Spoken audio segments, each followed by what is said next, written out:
नमस्कार दोस्तों। आज हम पढ़ने वाले हैं प्रेजेंट कंटिन्यूस टेंस के बारे में। प्रेजेंट कंटिन्यूस टेंस को प्रेजेंट प्रोग्रेसिव टेंस भी कहा जाता है।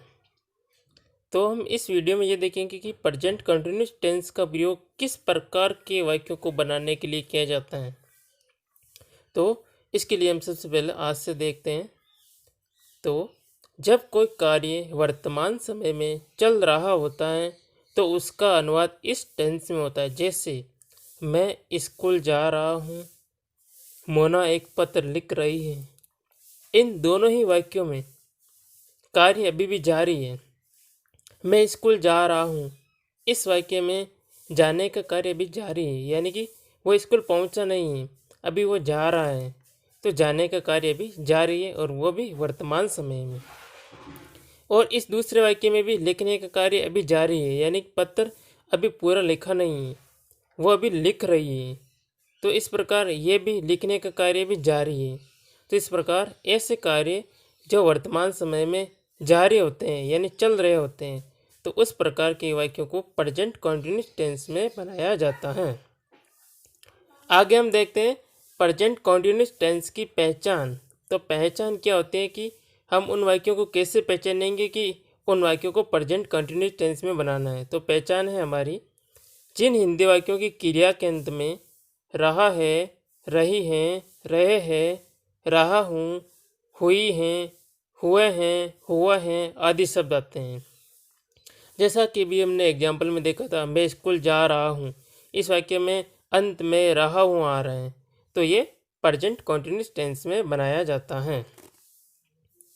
आगे हम देखते हैं प्रेजेंट कंटिन्यूस टेंस की हेल्पिंग वर्ब यानी कि सहायक क्रिया। तो प्रेजेंट कंटिन्यूस टेंस की 3 हेल्पिंग वर्ब हैं। पहली इज, दूसरी आर, तीसरी एम। इज का प्रयोग सिंगुलर सब्जेक्ट यानी कि एकवचनकर्ता के साथ, जैसे ही, सी, इट, और कोई भी नाम जैसे राम, गीता आदि। और आर का प्रयोग प्लूरल सब्जेक्ट यानी बहुवचनकर्ता, जैसे we, you, they, boys, girls आदि। और एम का प्रयोग केवल और केवल आई के साथ करना है। तो इस प्रकार हमने हेल्पिंग वर्ब में देखा कि प्रेजेंट कंटिन्यूस टेंस की 3 हेल्पिंग वर्ब है, इज, आर, एम। इज का प्रयोग सिंगुलर सब्जेक्ट के साथ, और आर का प्रयोग प्लूरल सब्जेक्ट, और एम का प्रयोग आई के साथ किया जाता है।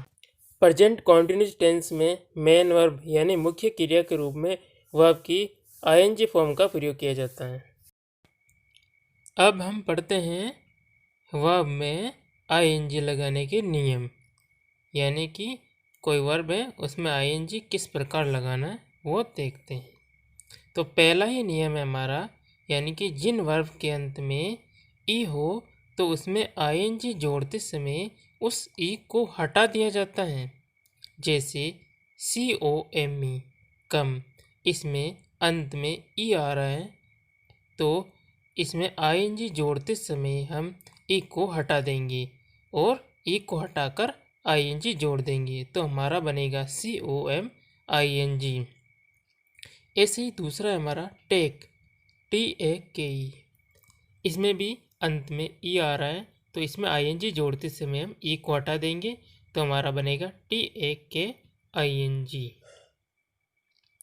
दूसरा नियम है हमारा, यदि वर्ब के अंत में केवल एक ही कॉन्सोनेंट यानी व्यंजन हो और उससे पहले केवल एक ही वोवल AEIOU में से कोई एक हो, तो अंतिम कॉन्सोनेंट को डबल करके लिखा जाता है। जैसे स्टॉप, इसमें अंत में P है जो एक कॉन्सोनेंट है और उससे पहले O एक वोवल है, तो इसमें ING जोड़ते समय हम अंतिम कॉन्सोनेंट यानी P को डबल करके लिखेंगे, तो इस प्रकार हमारा बनेगा STOPPING। ऐसे दूसरा है कट, CUT। इसमें भी T है जो एक कॉन्सोनेंट है और उससे जस्ट पहले U है वो एक वोवल है, तो इसमें भी ING जोड़ते समय हम T को यानी कि अंतिम कॉन्सोनेंट T है इसको डबल करके फिर ING लिखेंगे यानी कि ING जोड़ेंगे, तो ये हमारा बनेगा CUTTING। ऐसे तीसरा सेट, SET। इसमें भी टी है जो एक कॉन्सोनेंट है और वो अंत में है, और इससे जस्ट पहले ई है जो एक वोवल है। तो इसमें भी हम यानी अंतिम कॉन्सोनेंट टी को डबल करके फिर आईएनजी जोड़ेंगे, तो हमारा बनेगा SETTING। ध्यान रहे यानी कि अंत में अंतिम कॉन्सोनेंट अगर HQUWY X में से कोई भी हो तो उस वर्ब में आईएनजी जोड़ने पर उस अंतिम कॉन्सोनेंट को डबल नहीं करते हैं। जैसे ग्रो, GROW, तो इसमें अंतिम कॉन्सोनेंट है W और उससे पहले वोवल O है, फिर भी यहाँ W आ रहा है अंतिम कॉन्सोनेंट, इसकी वजह से हम इसको डबल नहीं करके सीधा ही आईएनजी जोड़ देंगे। ऐसे ही फिक्स है, इसमें भी अंतिम कॉन्सोनेंट X है, उससे पहले वोवल I है, फिर भी हम इसमें X को डबल ना करके सीधा ही आईएनजी जोड़ देंगे। ऐसे ही ड्रा है, DRAW, इसमें भी अंतिम कॉन्सोनेंट W है और इससे जस्ट पहले वोवल A है, फिर भी हम इसके यानी कि इसमें W को डबल ना करके सीधा ही आईएनजी जोड़ देंगे। तो इस प्रकार ध्यान रखें, यानी कि जो वर्ब कॉन्सोनेंट HQUWY X में से किसी पर भी समाप्त हो और उससे पहले अगर कोई वोवल AEIOU में से कोई एक हो तो उस वर्ब में आईएनजी जोड़ते समय हम उस अंतिम कॉन्सोनेंट को डबल करके नहीं लिखते हैं। अगला नियम है हमारा, यानी कि जिन वर्ब के अंत में IE हो तो उसमें आईएनजी जोड़ते समय हम IE को हटाकर उसके स्थान पर Y जोड़ देते हैं। जैसे LIE, इसमें अंत में IE आ रहा है तो इसमें आईएनजी जोड़ते समय हम IE को हटाकर Y जोड़ देंगे और उसके बाद हम आईएनजी लगाएंगे। तो इस प्रकार ये बनेगा LYING। ऐसे ही डाई, DIE, इसमें भी IE आ रहा है अंत में, तो इसमें भी आईएनजी जोड़ते समय हम IE को हटाकर Y जोड़ देंगे और उसके बाद हम आईएनजी लगाएंगे। तो इस प्रकार ये बनेगा डाइंग, DYING। ऐसे अगला है टाई, TIE, इसमें भी IE आ रहा है तो इसमें भी IE को हटाकर हम ING Y लगाकर ING जोड़ देंगे। तो इस प्रकार ये बनेगा TYING। आगे है हमारा चौथा नियम, यदि वर्ब्स के अंत में सिंगल वोवल प्लस L केवल एक हो तो ING लगाते समय L को डबल करके लिखा जाता है। जैसे ट्रेवल, TRAVEL, इसमें अंत में केवल एक ही L है और उससे पहले वोवल E है, तो इसमें हम ING जोड़ते समय L को डबल करके लिखेंगे। तो ये हमारा बनेगा TRAVELLING। दूसरा हमारा करेल, QUARREL, इसमें भी अंत में केवल एक L आ रहा है और उससे जस्ट पहले वोवल E है, तो इसमें भी हम ING जोड़ते समय L को डबल करके फिर ING जोड़ेंगे। तो इस प्रकार ये बनेगा QUARRELLING। अब हम प्रेजेंट कॉन्टिन्यूस टेंस की एफर्मेटिव सेंटेंस यानी सकारात्मक वाक्य और नेगेटिव सेंटेंस यानी नकारात्मक वाक्य के बारे में पढ़ते हैं। तो हम एफर्मेटिव सेंटेंस के लिए फॉर्मूला पढ़ते हैं।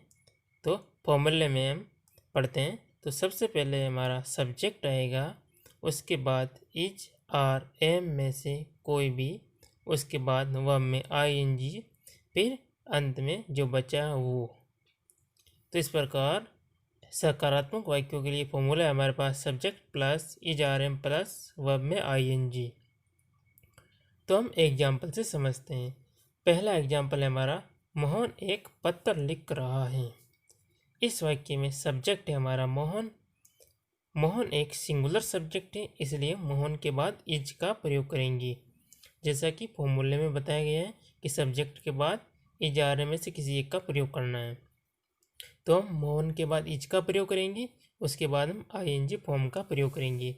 तो इस वाक्य में हमारी क्रिया है लिखना, और लिखना के लिए हम राइट का प्रयोग करते हैं और राइट की आईएनजी फॉर्म होती है राइटिंग, WRITING। और उसके बाद वाक्य में बचा हुआ है एक पत्र, एक पत्र के लिए हम ए लेटर का प्रयोग करेंगे।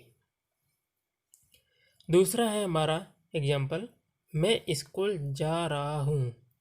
तो इस वाक्य में सब्जेक्ट है हमारा मैं, यानी कि आई, और आई के साथ एम का प्रयोग किया जाता है।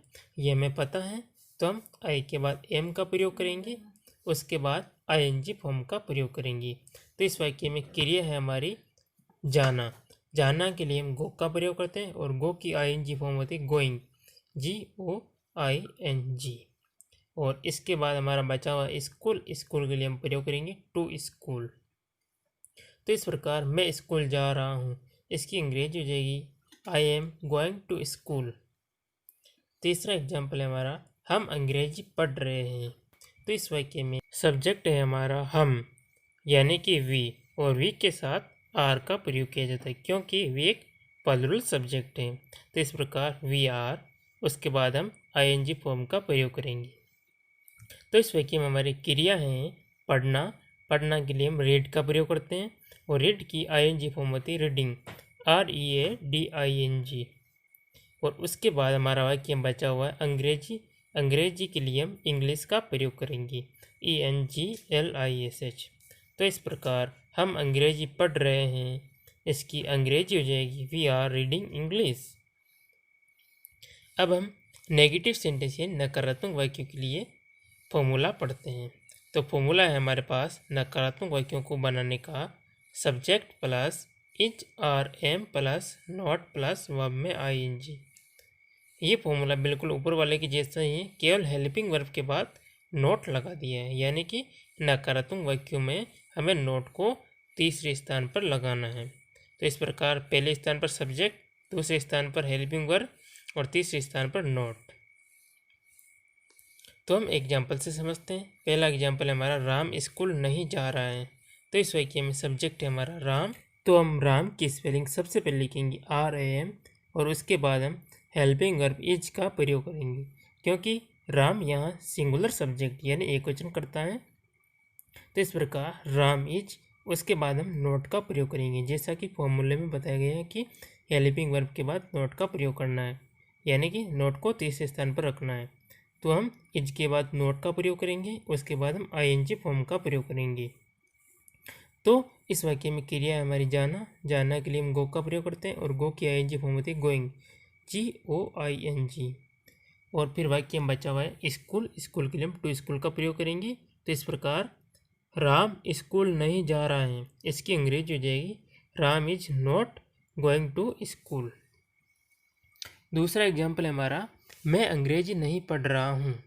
इस वाक्य में सब्जेक्ट है हमारा मैं, यानी कि आई, और आई के साथ एम का प्रयोग किया जाता है, ये हमें पता है। तो हम IM, इसके बाद नोट का प्रयोग करेंगे और उसके बाद ING फॉर्म का प्रयोग करेंगे। तो इस वाक्य में हमारी क्रिया है पढ़ना। पढ़ना के लिए हम रीड का प्रयोग करते हैं और रीड की ING फॉर्म होती है रीडिंग, READING। और उसके बाद वाक्य में बचा हुआ इंग्लिश यानी अंग्रेजी। अंग्रेजी के लिए हम इंग्लिश का प्रयोग करेंगे। तो इस प्रकार मैं अंग्रेजी नहीं पढ़ रहा हूँ, इसकी अंग्रेजी हो जाएगी I am not reading English.